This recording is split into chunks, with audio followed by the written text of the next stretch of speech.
Hello friends, मेरा नाम पुलक गोयल है और आपका प्रॉफिट विद पुलक में स्वागत है।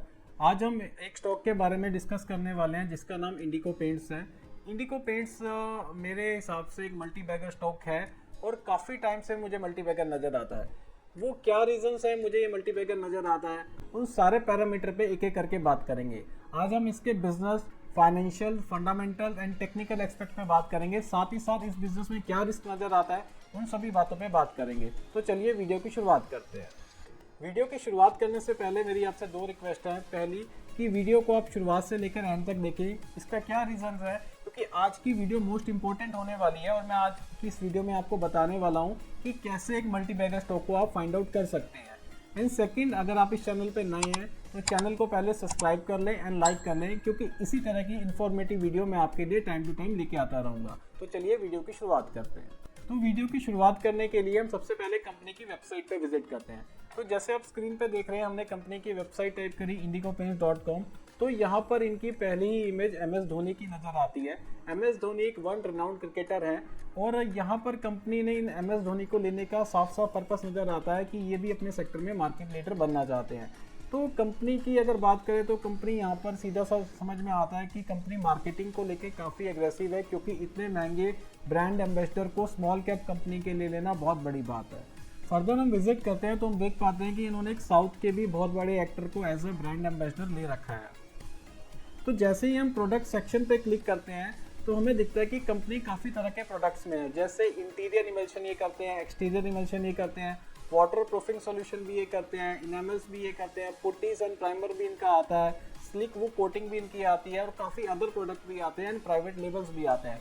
तो कंपनी पूरी तरीके से पेंट सेक्टर में है। पेंट के जो भी आपको प्रोडक्ट्स चाहिए वो यहाँ पर अवेलेबल है। स्पेशली इंडिको पेंट्स को मास्टर माना जाता है डेकोरेटिव पेंट्स में, जो प्रीमियम क्वालिटी का पेंट्स आता है और उस सेक्टर में ये मार्केट लीडर है। जैसा आप स्क्रीन पे देख रहे हैं, कंपनी अपने बिजनेस को लेकर काफ़ी एग्रेसिव है। वो कैसे पता चलता है कि इंडिको पेंट्स ने अपनी जो स्ट्रेटजी 2.0 है उसको भी लॉन्च कर दिया है। उनमें इनका कहना है कि ये प्रोडक्ट इनोवेशन को लेकर काफ़ी सीरियस हैं, जोग्राफिक एक्सपेंशन ये कर रहे हैं, कैपेसिटी को ये लोग बढ़ा रहे हैं, ब्रांड एंड मार्केटिंग कर रहे हैं और एक्सपेंशन कर रहे हैं अदर सेगमेंट्स में भी। और MS धोनी से ये वाटर प्रूफिंग की एडवर्टीजमेंट भी करा रहे हैं। तो फर्दर हम ड्रॉ डाउन करते हैं तो ये water proofing and construction chemical में भी हैं। तो ये सारे इनके प्रोडक्ट्स आते हैं। अगर जोग्राफिकल एक्सपेंशन की बात करें तो इनकी 5 मैन्युफैक्चरिंग प्लांट है 28 स्टेट में, जिनमें 53 डेपोट्स हैं, 18,000 से ज़्यादा इनके एक्टिव डीलर्स हैं एंड 10,000 प्लस प्रिंटिंग मशीन है। तो कंपनी अपनी रीच को डे बाय डे बढ़ा रही है। एट प्रेजेंट अगर लिक्विड बेस की बात करें, लिक्विड बेस जो सॉल्यूशंस आते हैं इनके, तो उनकी जो कैपेसिटी है वो है 1,60,000 किलो लीटर पर एनम।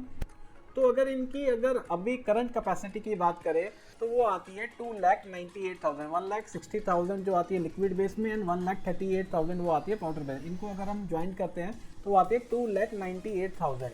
तो इसमें कंपनी का क्या कहना है कि वो लिक्विड बेस में एडिशन कर रहे हैं 1,02,000 का, जिसके बाद जो कैपेसिटी हो जाएगी वो हो जाएगी 2,62,000 एंड फर्दर पाउडर बेस में भी 1,38,000 मेट्रिक टन पर एनम का जो है अनाउंसमेंट कर रहे हैं, जिसके बाद इनकी जो कैपेसिटी है वो हो जाएगी 2,76,000। तो इसकी टोटल कैपेसिटी हो जाएगी 5,38,000। वो कैसे हो जाएगी, एक बार कैलकुलेटर से कैलकुलेट कर लेते हैं। 2,62,000 प्लस 2,76,000, इन दोनों को अगर हम ऐड करते हैं तो जो टोटल कैपेसिटी है इंडिको पेंट्स की हो जाएगी 5,38,000 किलो लीटर पर एनम। तो कंपनी जो है अपनी कैपेसिटी को रेगुलर बढ़ा रही है। इनका ब्रांड पे फोकस है कि इनका पैन इंडिया जो है एक स्ट्रॉन्ग ब्रांड बनाना है। तो ब्रांड पे जो आप देख सकते हैं तो अलग अलग टाइप की ये लोग एडवर्टीजमेंट भी करते हैं। एंड सेकंड मोस्ट इंपॉर्टेंट क्या है, ये construction and chemical and water proofing में भी जो है अपने सेगमेंट को डे बाय डे बढ़ा रहे हैं। जैसे आप देख सकते हैं फाइनेंशियल ईयर 2023 में जो आप इसका जो रेवेन्यू था वो था 41.7 करोड़, जो 24% से इंक्रीज होकर वो हो गया 51.7 करोड़। तो इन्होंने रिसेंटली एक कंपनी को एक्वायर किया है जिसका नाम है एप्पल केमी। इसमें इन्होंने 51% शेयर को एक्वायर किया है। तो कंपनी क्या करती है कि छोटी छोटी कंपनीज को अपने बिजनेस में मर्ज कर लेती है या तो उनके साथ कोलैबोरेट कर लेती है और अपने बिजनेस को एक्सपेंड करती है। अभी तक हमने इसकी एक लिटिल बिट बिजनेस को समझा।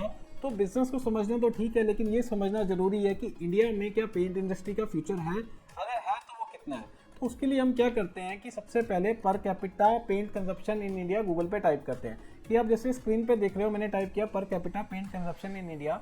तो यहाँ पर ही निकल के आता है कि जो इंडिया में जो पेंट कंजप्शन है 2019 से 2023 का जो डेटा है उसमें 3.6 टू 4.1 केजी पर पर्सन है। और अगर इसको ग्लोबल से कंपेयर करें तो ये निकल के आता है 13 टू 15 केजी ग्लोबली। तो इंडिया में जो पेंट का जो पेनिट्रेशन है वो बहुत लो है। अभी तक हमने ये देखा कि इसका जो कंजप्शन है इंडिया में लो है। तो अब हम फर्दर बात करते हैं कि आगे इसका क्या एक्सपेक्ट नज़र आता है। अगर ग्रोथ रेट की बात करें तो गूगल पे मैंने टाइप किया growth of paint industry next 5 year, तो हमारे पे डेटा निकल के आता है कि एट प्रेजेंट जो पेंट इंडस्ट्री है वो है 9.6 बिलियंस की डॉलर की, और जो एक्सपेक्टेड है वो कितनी हो जाएगी 15.04 बिलियन बाय 2029। तो यहाँ से अगर हम CAGR निकालते हैं तो ये CAGR निकल के आता है 9.38%, जो एवरी ईयर CAGR से ये पूरी की पूरी इंडस्ट्री जो होगी ग्रो होगी। तो अभी तक हमने इसके बिजनेस को समझा, उसके बाद हमने कंजप्शन को समझा कि इसकी पेंट इंडस्ट्री की क्या कंजप्शन है इंडिया में, देन हमने इसकी ग्रोथ को समझा। पेंट इंडस्ट्री की अगर ग्रोथ की बात करें तो मुझे याद है जब मैं छोटा था तो हमारे घर में अक्सर एक बात होती थी कि अगर दिवाली आएगी या होली आएगी तो हम पेंट कराएंगे, और मम्मी का मेरा सिंपल सा कहना होता था कि पुलक के पापा आप वाइट वॉश कब करा रहे हो। तो हमारा माइंडसेट उसी हिसाब से प्रिपेयर था कि पेंट का मतलब वाइट वॉश, कि दिवाली आएगी और हमारे घर में वाइट वॉश होगी। पेंट के बारे में as a premium decorative paint, जो इमल्शंस अलग अलग तरह के डेकोरेटिव पेंट्स आते हैं उनके बारे में कोई बात नहीं करता था। पहले सिर्फ एक ही बात होती थी कि वाइट वॉश, की दिवाली या होली या ऐसा कोई त्यौहार आएगा या घर में शादी होगी तो घर पे वाइट वॉश होगी। लेकिन आज की डेट में जो सिचुएशन है बिल्कुल अलग हो चुकी है। यहाँ पर लोगों की जो डिमांड है, जो एक्सपेक्टेशन है वो काफ़ी हद तक बढ़ चुकी है। आज की डेट में जो लोग हैं वो जो है वाइट वॉश से खुश नहीं है, उनको डेकोरेटिव पेंट चाहिए, टेक्सचर चाहिए, वुडन पेंट चाहिए, स्टील पेंट चाहिए। तो एन नंबर ऑफ पेंट्स हैं जो आज की डेट में मार्केट में आ चुके हैं। तो मैंने अपनी प्रीवियस वीडियो जो एशियन पेंट पे बनाई थी, आप उसमें जाके देख सकते हैं कि एशियन पेंट भी आज के डेट में किन किन सेगमेंट्स में आ चुका है। तो ये पेंट इंडस्ट्री का ग्रो होना लगभग तय है, क्योंकि अभी हम क्या हो चुका है कि 2047 की बात करें जो नरेंद्र मोदी जी का विजन है, तो हम प्रोस्पेरिटी की तरफ बढ़ रहे हैं, इंडिया को डेवलपिंग से डेवलप कंट्रीज की तरफ ले रहे हैं। तो इसमें होता क्या है कि हमारी सरप्लस इनकम बढ़ती है। जैसे ही हमारी सरप्लस इनकम बढ़ती है तो हमारे शौक बढ़ते हैं, क्योंकि जैसे आज की डेट में हम अगर सिंपल हाउस में रहते हैं तो कोई बड़े हाउस में रहना चाहता है, ऐसे ही जो लोग हैं जो वाइट वॉश कराते हैं वो डेकोरेटिव पेंट कराएंगे, जो आज के नए प्लास्टर्स पे रहते हैं या जिन पे घर में पेंट्स नहीं है वो वाइट वॉश कराएंगे। तो ये हर इंसान की एक नेचुरल हैबिट होती है अपने आप को अपग्रेड करना।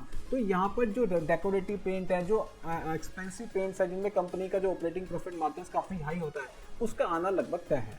अब थोड़ी सी बात कर लेते हैं कि मार्केट डिस्टर्बेंस की। मार्केट में आजकल काफ़ी न्यूज़ है कि आदित्य बिरला ग्रेसिम लेके आ रहा है, JSW का पेंट आ रहा है, तो एशियन पेंट भी है, बर्जर पेंट भी है, नैरोलैक पेंट भी है। और ये कंपनी कहाँ स्टैंड करती है कि ऐसा तो नहीं है कि आदित्य बिरला जो आ रहा है मतलब काफ़ी बड़े सेटअप के साथ कि इन सारी छोटी इंडस्ट्रीज़ को खा लेगा या बर्जर पेंट ख़त्म हो जाएगा। तो एक बार फैक्ट्स के बारे में बात कर लेते हैं, क्योंकि रूमर्स तो मार्केट में बहुत है। मेरा काम यहाँ पे आपके सामने फैक्ट्स रखना है ताकि आप एक इन्फॉर्म डिसीजन ले सके। तो क्या करते हैं हम, तो एक बार टोटल एशियन पेंट की कैपेसिटी को देखते हैं। तो मैंने यहाँ पे गूगल पे टाइप किया total Asian paint production capacity, तो ये निकल के आता है इनकी जो प्रोडक्शन कैपेसिटी एट प्रेजेंट है वो है 1751 मिलियन लीटर, ठीक है। एंड पोस्ट एक्सपेंशन ये हो जाएगी 2636 मिलियन लीटर। तो बात करें JSW पेंट की, तो JSW पेंट की जो कैपेसिटी है अगर इसको मिलियन लीटर में कन्वर्ट करें तो ये निकल के आता है 150 मिलियन लीटर पर एनम। और यहाँ पे एशियन पेंट की है 2636 मिलियन पर एनम। और अगर हम अपनी इंडिको पेंट्स की बात करें कि इंडिको पेंट्स की कैपेसिटी कितनी है, तो जैसे हमने देखा कि इंडिको पेंट्स की जो कैपेसिटी है वो है हमारी 538 मिलियन। अगर इसके यहाँ 3 जीरो हम हटा देते हैं तो ये मिलियंस में कन्वर्ट हो जाता है। तो इन दोनों को हमने अगर ऐड किया तो वो निकल के आता है 538 मिलियन पर एनम। और यहाँ पर जो JSW की कैपेसिटी निकल के आती है वो आती है 150 मिलियन पर एनम। तो यहाँ पर सीधा सीधा दिखता है कि जो आज की डेट में जो इंडिको पेंट्स है वो more than 3 times, approximately 3.5 time JSW paint से बड़ी है। अगर एशियन पेंट की भी बात करें तो एशियन पेंट की भी कैपेसिटी जो निकल के आती है पोस्ट एक्सपेंशन वो आती है 2636 मिलियन लीटर। तो जो इंडिको पेंट्स है उसकी जो कैपेसिटी है एशियन पेंट्स के मुकाबले 20% है, और वो JSW पेंट से 3.5 टाइम बड़ी है। और अगर हम ग्रेसिम की भी बात करते हैं, ग्रेसिम की आज की डेट में आज तक कोई कैपेसिटी नहीं है, लेकिन इनका जो एक्सपेंशन प्लान है तो ये क्या बताते हैं कि ऐसा बताते हैं कि the plant will have a total capacity of 1332 million litre per annum. मतलब जो एशियन पेंट की कैपेसिटी है उससे हाफ इनकी कैपेसिटी होगी, और जो इंडिको पेंट की जो कैपेसिटी 538 है तो उससे ऑलमोस्ट डबल इनकी कैपेसिटी होगी। लेकिन आज की डेट में ग्राउंड पे ऐसा कुछ नज़र नहीं आता। तो जो एशियन पेंट ऐसा नहीं है कि ये लोग आएंगे तो ये बना बनाया सेटअप खराब कर देंगे, क्योंकि एशियन पेंट जो है वो मतलब कई डेकेड से बिजनेस कर रही है। उनका जो डीलर्स का नेटवर्क है, जो उनका एक्सपेंशन का प्रोसेस है, तो इन सभी चीज़ों में टाइम लगता है। और यही चीज़ जो है इंडिको पेंट जो है एशियन पेंट को फॉलो करते करते आज की डेट में स्टेज पे है। तो अब हम थोड़ा फंडामेंटल्स पे बात करते हैं कि इंडिको पेंट कहाँ स्टैंड करता है। तो इंडिको पेंट जो अगर टोटल कंपनी अगर खरीदने जाएं तो उसकी जो मार्केट कैप है वो आती है 6547। और अगर हम यहाँ पे एशियन पेंट की बात करें, एशियन पेंट मैंने यहाँ पे टाइप किया तो एशियन पेंट निकल के आता है हमारा 28239। तो अगर हम यहाँ पे कैलकुलेट करें कि जो इंडिको पेंट्स है या एशियन पेंट जो है वो कितनी बड़ी कंपनी है इंडिको पेंट से, तो एक बार हम ये मेजर करते हैं। तो मैंने टाइप किया कि इंडिको पेंट्स की जो मार्केट कैप है वो कितनी है 280239। इसको मैंने कैलकुलेटर पे लिखा एंड इसको डिवाइड किया कि जो इंडिको पेंट्स की जो मार्केट कैप है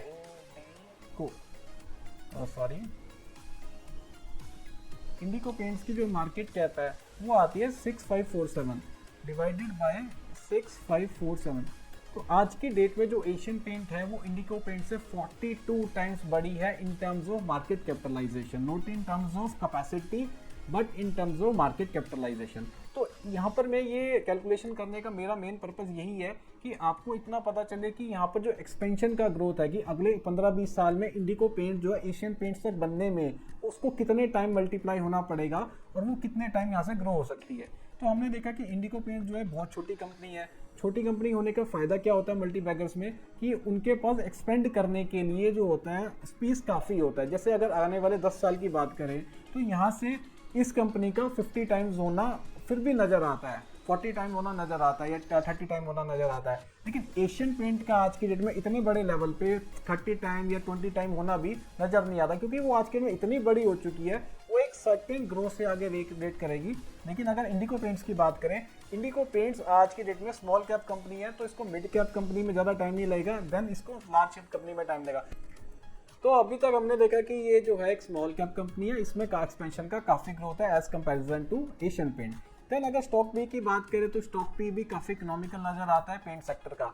अगर इसको चेक करना है तो हम एक बार चेक करते हैं कि जो इसके जो मार्केट लीडर्स है, एशियन पेंट जो है 51 के पी पे है, बर्जर पेंट 50 पे है, कंसारा नार लगे क्योंकि कमर्शियल सेगमेंट में है तो इन दोनों को हम स्किप करेंगे क्योंकि रिटेल सेगमेंट में नहीं है ज़्यादा।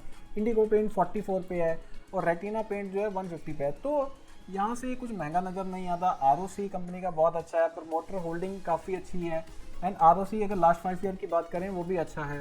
देन आरओई भी बहुत अच्छा है। कोई भी अगर बिजनेस है रिटेल सेगमेंट में apart from NBFC and banking, अगर उसका आरओई 15 से ज़्यादा का है तो एक्चुअली में उनको बिजनेस करना आता है। देन अगर सबसे अच्छी बात क्या है, इस कंपनी का डेट नहीं है। जो कंपनी का डेट नहीं होता और वो एक्सपेंड करती है वो मुझे बहुत पसंद आते हैं, क्योंकि डेट ही एक ऐसी चीज़ होती है जो कंपनी को ले डूबता है। जितना कम डेट किसी भी कंपनी का होता है उतना ज़्यादा वो उसके लिए भी अच्छा होता है और उसके इन्वेस्टर्स के लिए भी अच्छा होता है। देन अगर आरओ की बात करें, जैसे मैंने बताया कि 15 से ऊपर हो तो बहुत अच्छा है। अगर आप 5 ईयर का भी देखें तो वो भी काफ़ी अच्छा है, 17 पॉइंट। कोई प्लेज परसेंटेज नहीं है। प्लेज परसेंटेज क्या होता है, मेरे खुद के शेयर हैं, मैंने उसके अगेंस्ट लोन ले रखा है, तो यहाँ पर प्लेज भी प्रमोटर ने कुछ नहीं कर रखा। तो 10 ईयर का आरओसी तो ये हम नहीं देखेंगे क्योंकि कंपनी ने एक्सपेंड करना ही पिछले 5 साल में स्टार्ट किया है। तो मैं जैसे कहता हूँ कि किसी भी कंपनी को समझने के लिए उसका 10 साल का प्रॉफिट एंड लॉस देखना जरूरी है। तो एक बार इसका 10 साल का प्रॉफिट एंड लॉस स्टेटमेंट देखते हैं। तो हमारे पास जो डेटा अवेलेबल है वो 2013 से 2024 तक का अवेलेबल है। अगर सेल्स की बात करें तो कंपनी की सेल 47 करोड़ थी, देन 64 करोड़, 90 करोड़, 124 करोड़, 289 करोड़, 411, 536, 625, 723, 906, 1073 एंड 1255। मतलब पिछले 10 सालों में कंपनी 47 करोड़ की जो सेल थी इनकी थी, आज की डेट में 1255 की है। मतलब कंपनी ने एक्सपोनेंशियली ग्रोथ किया है। अगर हम बात करें कि कितने टाइम सेल हो चुकी है तो एक बार वो भी देख लेते हैं। 1255 आज की डेट में सेल है और 47 जो सेल थी वो 2013 में थी। मतलब जो सेल्स है वो 26 टाइम्स हो चुकी है। तो और इनमें एक भी साल ऐसा नहीं है जिनमें सेल कम हुई हो। अगर आप कोविड की भी बात करते हैं, कोविड के टाइम पे एवरी कंपनी, जिस जो भी कंपनीज थी उनकी सेल डाउन हुई थी, लेकिन इंडिको पेंट्स के बिजनेस पे कोई असर नहीं था। They are posting highest ever cell.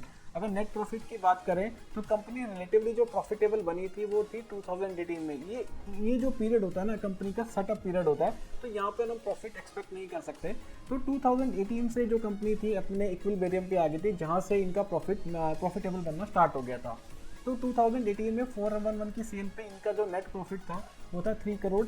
उसके बाद जो next year 27 crore, then 48 crore, then 71 crore, then 84 crore, then 132 crore. And जो इस साल जो कंपनी ने अपना जो बैलेंस शीट पोस्ट किया 2024 का net profit which is 149 crore. तो यहाँ पर मैं कहना चाहता हूँ कि 3 करोड़ से ये अपना नेट प्रॉफिट 150 करोड़ तक ले गया, मतलब 50 times with in a period of 6 year. तो जब 50 times with in a period of 6 year हो सकता है, तो ये आगे भी हो सकता है। 50 टाइम हो सकता है कि 6 साल में ना हो तो 10 साल। अगर 10 साल में भी कोई कंपनी 50 टाइम्स हो सकती है और उसमें वो पोटेंशियल्स है, तो मेरे हिसाब से इससे बेटर डील नहीं हो सकती। तो कंपनी के लेटेस्टली क्वार्टरली रिजल्ट पे भी बात करते हैं। तो जो मार्च 2024 के जो क्वार्टर के रिजल्ट आए थे वो थे 366 करोड़ रुपीस के। तो ये इतना सेल्स आज तक नहीं होगा। 2021 की बात करें तो 254 थी, मार्च में 288 थी, दैन 2023 में 325 थी।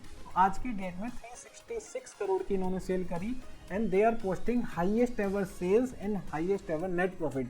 आज की डेट में एक क्वार्टर का जो नेट प्रॉफिट है वो 54 करोड़ आना चालू हो चुका है। अगर इसको हम 4 से मल्टीप्लाई करते हैं तो कंपनी का जो इस ईयर का जो नेट प्रॉफिट आएगा वो आएगा 216 करोड़, जो कि लास्ट ईयर था 150 करोड़। तो कंपनी जो है रेगुलरली ग्रो कर रही है, अपनी सेल्स को बढ़ा रही है, अपने प्रॉफिट को बढ़ा रही है।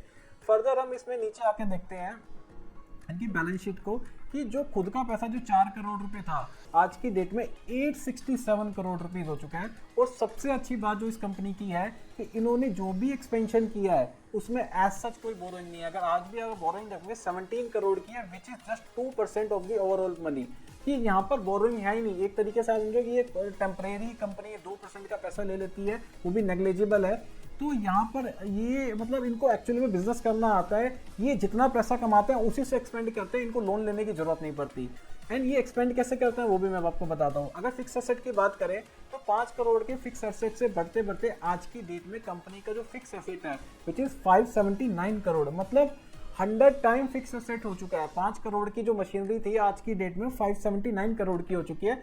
फर्दर 15 करोड़ अभी CWIP में। CWIP क्या होता है कि कोई भी ऐसी फैक्ट्री या मशीन जो अभी ऑपरेशनल नहीं है वो अंडर कंस्ट्रक्शन है, विद इन अ टाइम वो फिक्स एसेट का पार्ट बन जाएगी। तो जब ये फिक्स एसेट का पार्ट बन जाएगी तो तकरीबन 600 करोड़ का इनका जो है फिक्स एसेट हो जाएगा। तो यहाँ पर सारी चीज़ें अच्छी नज़र आती हैं। और कैश फ्लो की बात करें, हमें कैश फ्लो में सिर्फ एक ही चीज़ देखनी चाहिए, वो भी सारी कंपनी में एक्सेप्ट बैंकिंग एंड फाइनेंशियल में, कि उनका कैश फ्रॉम ऑपरेटिंग एक्टिविटीज़ कितना है।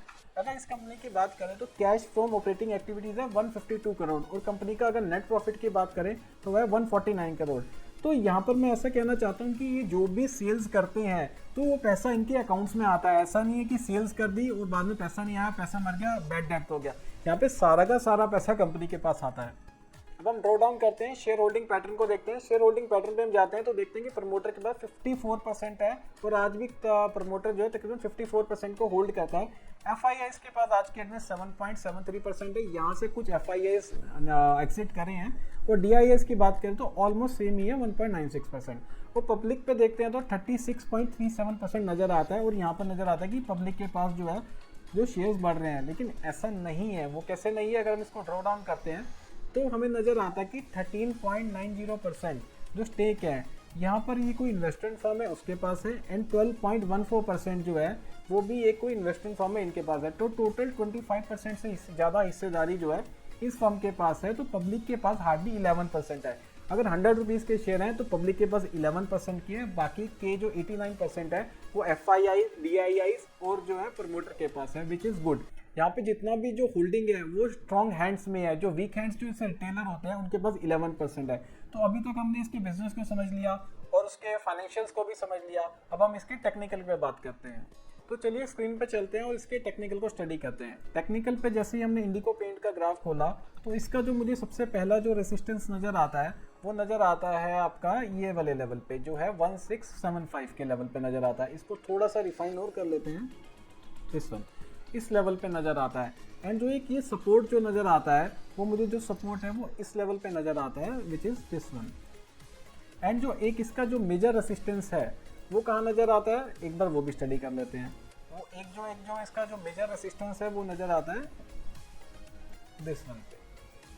तो अभी तक हमने इसके कुछ सपोर्ट एंड रेसिस्टेंस को ड्रॉ किया। उनका मेरा मेन पर्पस क्या है सपोर्ट एंड रेसिस्टेंस दिखाने का, कि आज की डेट में जो स्टॉक है वो कितने स्ट्रॉन्ग सपोर्ट पे अवेलेबल है। वो कैसे पता चलता है कि जैसे हमने देखा कि इस प्राइस पे इसकी एक ये बेसिक नेचर है कि ये इस प्राइस पे आता है, कि एक बार इसने यहाँ पे सपोर्ट लिया, एक बार इसने फिर से यहाँ पे सपोर्ट लिया, देन इसने एक बार यहाँ पर सपोर्ट लिया, देन इसने फर्दर इसने यहाँ पर सपोर्ट लिया, देन फर्दर इसने यहाँ पर सपोर्ट लिया, और उसके बाद जो था ये ब्रेकआउट हो गया, ये नीचे की साइड गया, फिर इसने अपवर्ड रैली दिखाई, फिर इसने इसी पॉइंट को सपोर्ट लिया,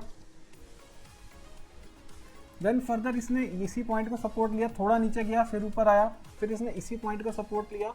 एंड काफ़ी टाइम से आज की डेट में जो स्टॉक प्राइस है वो इसी रेंज को सपोर्ट लिए हुए बैठा हुआ है। आप देख रहे हो कि अगर यहाँ पर 4 जून का भी इफेक्ट आया था लेकिन इस सपोर्ट को ये टूट नहीं पाया। तो ये इस कंपनी का काफ़ी, जो मैं कहना चाहूँगा, काफ़ी स्ट्रॉन्ग सपोर्ट बन चुका है।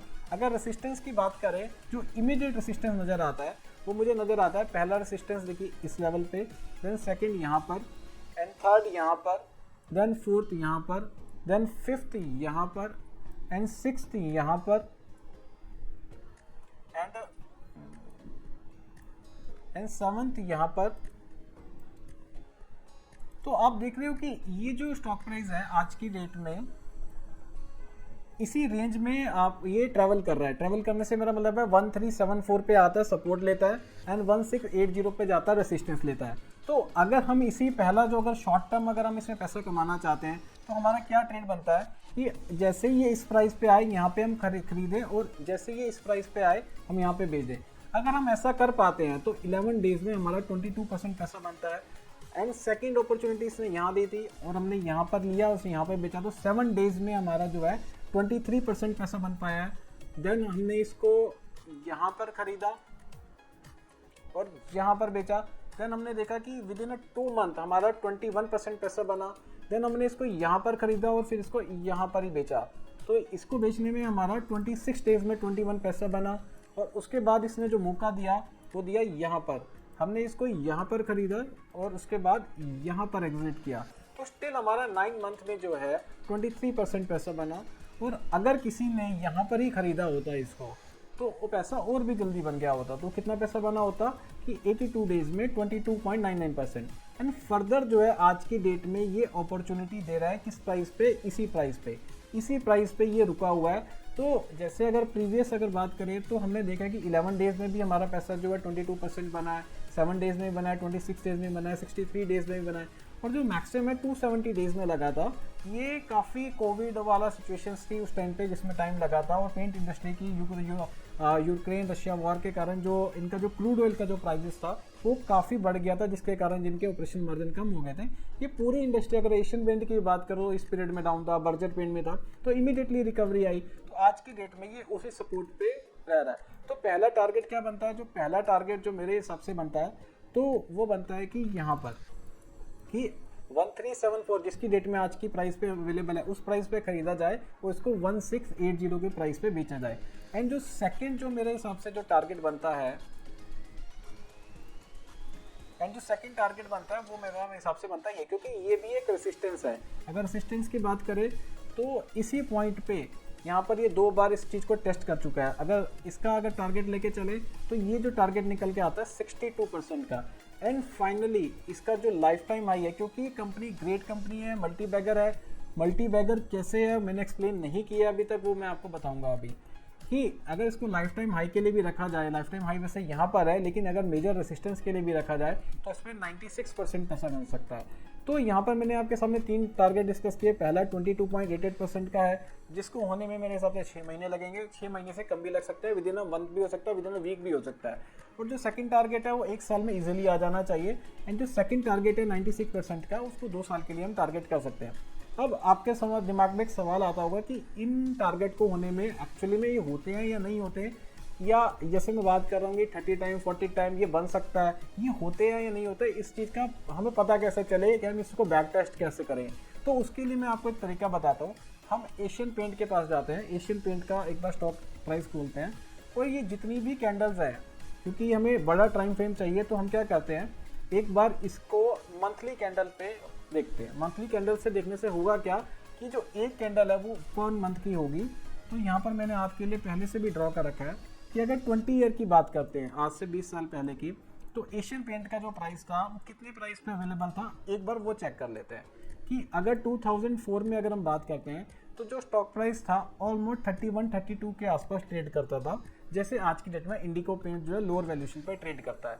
तो हुआ क्या, with in a period of 20 year, 20 साल में इसने कंपनी ने जो 31 रुपये का जो स्टॉक प्राइस था, आज की डेट में जो है वो आज की डेट में जो है वो 3400 ऑलमोस्ट 3500 पे अवेलेबल है। मतलब 30 रुपीज़ का जो स्टॉक प्राइस है 30-31 का, आज की डेट में 3500 के नियर बाय पे है। तो मतलब 100 टाइम्स यहाँ से हो चुका है और इसको होने में ज़्यादा टाइम नहीं लगा है, सिर्फ 20 ईयर्स।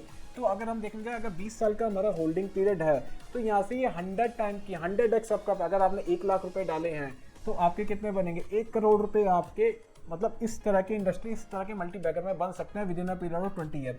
और अगर हमारा सपोज कीजिए अगर हमारा 20 साल का पीरियड नहीं है, अगर हम 10 साल की भी बात करते हैं, अगर हम 10 साल में देखते हैं कि 10 साल में कितना पैसा हमारा बना होता, तो उसके लिए क्या करते हैं हम 10 साल के लिए एक बार ट्राई कर लेते हैं कि कितना पैसा बना होता। कि 10 साल में 10 साल में 2014, यस एग्जैक्टली दिस 2014 में इसका कितना प्राइस था, 2014 मार्च, ये कोई भी हम प्राइस ले सकते हैं, एक बार हम चेक कर लेते हैं। तो हम जैसे देख रहे हैं यहाँ पर दिस वन कि 10 साल में भी जो 31 रुपीज़ का जो प्राइस था वो 518 हो चुका है, और 10 साल में कितना ग्रोथ आया वो भी एक बार चेक कर लेते हैं। कि हमने यहाँ पर इस पर कर्सर को रखा और यहाँ पर हमने इसको प्लॉट किया, तो 10 साल में भी आप देखोगे 13 टाइम। कोई भी कंपनी अगर 100 टाइम मल्टीप्लाई होती है तो कैसे होती है, पहले जो 10 साल होते हैं उसमें 10 से 12 बार मल्टीप्लाई होती है। मतलब अगर 1 रुपीज़ का स्टॉक था वो 10 रुपीज़ हो गया, एंड नेक्स्ट 10 ईयर में वो 10 रुपीज़ का स्टॉक था वो 100 हो गया। तो यहाँ पे जो 100 टाइम्स होने की जो बात करते हैं वो एकदम से वियर्ड सा लगता है कि कोई कैसे हो सकता है। तो अगर हम उसको बाइफरकेट करके देखते हैं तो पहले 10 साल में कंपनी 10 गुना होती है और फिर जो अगले 10 साल होते हैं उसमें 10 गुना होती है। तो ऐसे कोई कंपनी जो होती है 100 टाइम्स बनती है। तो यही जो चीज़ है, तो यही जो चीज़ है मुझे इंडिको पेंट्स में साफ साफ होती हुई नज़र आती है कि अगर इसे हम 20 साल के लिए होल्ड कर सकते हैं या 10 साल के लिए होल्ड कर सकते हैं तो ये सीधा सीधा 10 गुना का मल्टीपैकर बनता हुआ नजर आता है, क्योंकि यहाँ पर इसके सारी चीज़ें सपोर्ट करती है। स्पेशली नेट प्रॉफिट जो 3 करोड़ से आज की डेट में 150 करोड़ हो चुका है, एक्चुअली में 200 करोड़ हो चुका है, क्योंकि लास्ट क्वार्टर का जो नेट प्रॉफिट था वो 50 करोड़ का था। अगर उसको 4 से मल्टीप्लाई करते हैं तो 200 करोड़, मतलब with in a period of 6 year company का जो नेट प्रॉफिट था वो 3 करोड़ से लेकर 200 करोड़ हो चुका है, मतलब ऑलमोस्ट 70 टाइम्स। तो अगले 10 साल में हम यहाँ से 10 गुना की बात कर रहे हैं। मेरे हिसाब से ये होना तय है, क्योंकि हमने यहाँ पे कंपनी के बिजनेस को भी समझ लिया, कंपनी का बिजनेस बहुत स्ट्रांग है, कंपनी के फाइनेंशियल्स को भी समझ लिया, कंपनी के पास एक प्रूवन ट्रैक रिकॉर्ड है, अपने का डेट नहीं बढ़ाती, अपना एक्सपेंशन जो है अपने नेट प्रॉफिट से ही करती है, अपने एथिक्स को फॉलो करती है। बिजनेस में भी हमने इसको वेरीफाई कर लिया, ये मार्केटिंग में भी आ चुकी है, मतलब ब्रांड एम्बेसडर इन दोनों ने वर्ल्ड रिनाउंड MS धोनी को ले रखा है। ये बिजनेस में पास होते हैं, ये फाइनेंशियल में पास होते हैं, ये टेक्निकल में पास होते हैं। टेक्निकल में पास कैसे होते हैं, क्योंकि आज की डेट में ये लोअर वैल्यूएशन पे अवेलेबल है। किसी भी अच्छी या मल्टी बैगर को हायर वैल्यूएशन पे खरीदना कभी भी समझदारी नहीं होती है। आज की डेट में ये one of the lowest valuation पे अवेलेबल है, और जब ये तीनों पैरामीटर हमारे जो होते हैं सेटिस्फाई कर जाते हैं तो हम एक वाइज डिसीजन लेने अब आते हैं कि यहाँ से अगर 10-15-20% स्टॉक नीचे और भी आता है तो वो और ज़्यादा लुक्रेटिव हो जाता है, क्योंकि हमने इस सारी चीज़ों को समझ चुका है। तो अभी यहाँ पर हम इन अ शॉर्ट टर्म 3 टारगेट को देख सकते हैं। पहला जो बताया विद इन 6 मंथ, सेकेंड जो बताया विद इन 1 ईयर, एंड जो थर्ड टारगेट मैंने डिस्कस किया विद इन 2 ईयर। तो यहाँ पर ये सारी चीज़ें मुझे अच्छी नज़र आती है। मेरा मन था कि आपके सामने ये सारी चीज़ें डिस्कस करूँ जो मुझे मल्टी बैगर समझ में आता है। इस कंपनी की या स्टॉक के रिगार्डिंग फर्दर आपके दिमाग में कोई डाउट आता है कि आपको लगता है कि ये मल्टी बैगर है या नहीं है, आप मुझे कमेंट बॉक्स में बता सकते हैं। फर्दर जो भी मैंने आपको यहाँ पर बताया है, जो भी डिस्कस किया है, ये टोटली एक एजुकेशनल पर्पस से किया है। मेरा काम आपको यहाँ पे बाय और सेल कराना नहीं है, बल्कि आपको समझाना है कि आप मेरे से सीखें कि मैं कैसे अपने मल्टी बैगर को फाइंड आउट करता हूँ, तो क्या केस स्टडीज होती हैं, मैं बिजनेस में क्या देखता हूँ, फाइनेंशियल में क्या देखता हूँ, टेक्निकल में क्या देखता हूँ। जब इन सारी चीज़ों का कॉम्बिनेशन मेरे पास मिल जाता है, इन सारी चीज़ों पर मैं सेटिस्फाई हो जाता हूँ, तब मैं अपना कॉल लेता हूँ। तो आपको भी यही करना है, आपको सीखना है, समझना है, अपने फाइनेंशियल एडवाइज़र की हेल्प लेनी है और खुद से सीखना है। अगर आप खुद से सीख पाओगे और तभी एक वाइज डिसीजन ले पाओगे। लास्टली मैं आपसे ये कहना चाहूँगा, इतनी एजुकेशनल वीडियो मैं आपको देता हूँ, आपको स्टेप बाय स्टेप मैं समझाता हूँ, तो आप भी मेरा सपोर्ट कीजिए, इस चैनल को सब्सक्राइब कीजिए, वीडियो को लाइक कीजिए और उन तमाम लोगों के साथ शेयर कीजिए जो एक्चुअली में फाइनेंस को सीखना चाहते हैं और उनके पास मीडियम नहीं है, वो डिस्ट्रैक्ट हो चुके हैं या लॉस हो चुके हैं। क्योंकि राइट एजुकेशन लेना और देना, ये आई थिंक सबकी जिम्मेदारी होनी चाहिए। तो चलिए फिर मेरी एक नई वीडियो के साथ, थैंक यू।